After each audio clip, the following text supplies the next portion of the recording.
Before we see how a page replacement algorithm works, let me brief the introduction about an operating system.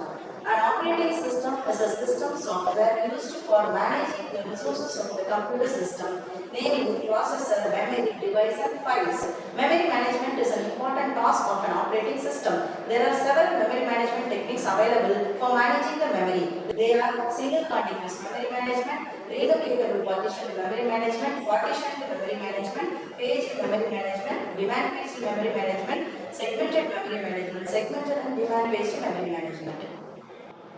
Among them, demand-based memory management is an important technique because it is being widely used by many of the operating systems.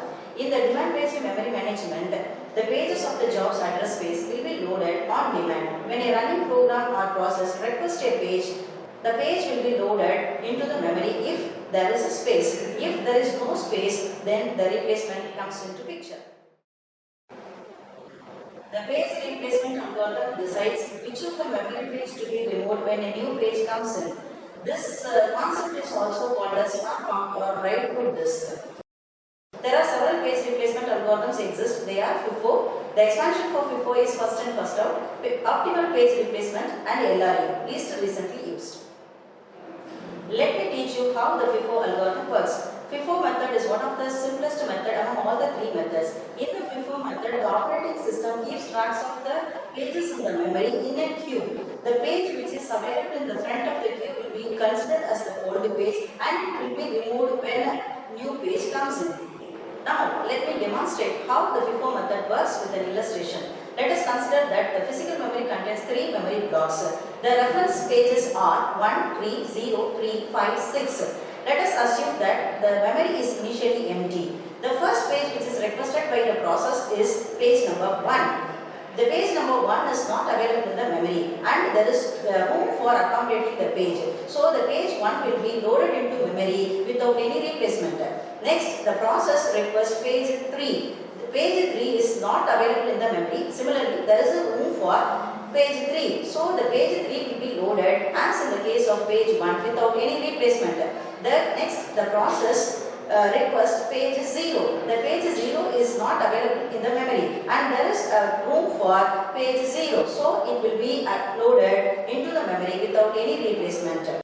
Next, the process requests page 3. The page 3 need not be loaded again because page 3 is already available in the memory. So it need not be loaded. Next, the process requests page number 5. The page number 5 is not available in the memory and there is no space for accommodating 5. Here, page replacement comes into picture. So, for accommodating page 5, page 1 will be removed from the memory because page 1 appears in front of the queue and that will be considered as the old page.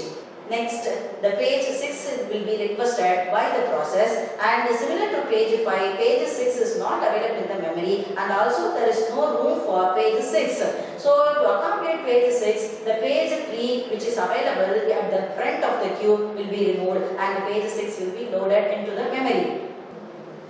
Now all the pages in the page references are considered. From this diagram shown on the screen, there are 5 page faults occurs in this case which is considered as capital letter F.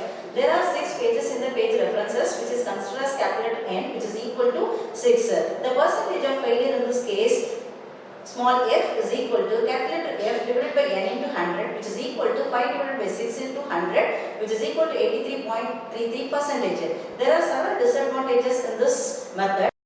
If a page is frequently used, it will eventually be the oldest and removed even though it is needed again. If we increase the number of physical blocks, percentage of failure also increases. That is called the Badali anomaly. Hope you understood the FIFO method. Dear learners, kindly practice the same algorithm with more number of pages in the page reference and the number of memory blocks. In the next lecture, we will see the remaining algorithms, namely optimal page replacement and LRU methods. Thank you.